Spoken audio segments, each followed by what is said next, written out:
Hi everyone, I hope you're doing well. So let's just go ahead and jump right into it. So I'm going to be harvesting black-eyed peas today. Last year was my first year planting them, and they did amazing last year, and I put no fertilizer in the ground whatsoever. So once again, I did the same thing this year. I just threw a little bit of compost in it, and I planted them, and they came up really, really well. This year I planted two varieties. I planted purple pods and just like the regular. So they are looking really good, and they are ready to be harvested. They might even be a little far gone. So yeah, I thought it'd be fun to take you guys along. So let's jump right into it.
And that was all right there.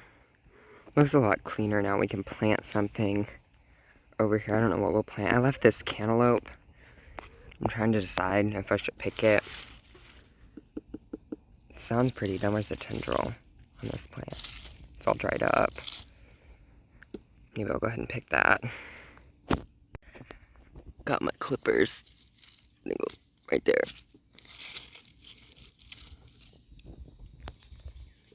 It's a pretty good sized cantaloupe. I'll rip that vine up. This one over here, I pulled this cantaloupe earlier. It was right there, but there is actually a baby melon in the weeds here. You can see it. It's just so small, so if I leave that, it'll produce a nice little melon.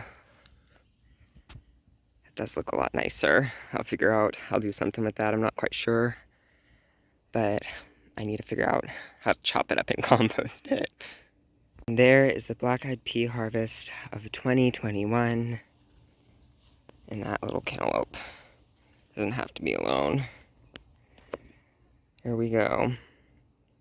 So all of that came out of about a 44-foot planting space, because each row was 22 feet long of each variety, the purple pod and then I guess just the regular. And so that came out to about 44 feet of planting. So about 44 feet of planting gives you about 2.5 bushels. Thank you guys so much for watching. I really, really do appreciate it. Feel free to hit that big red subscribe button, comment down below, and hit the bell icon to get notifications every time I upload a brand new video. It's free. And yeah, I will see you guys next time. I hope you have a wonderful, wonderful rest of your day. I'm gonna go work on shelling some black-eyed peas.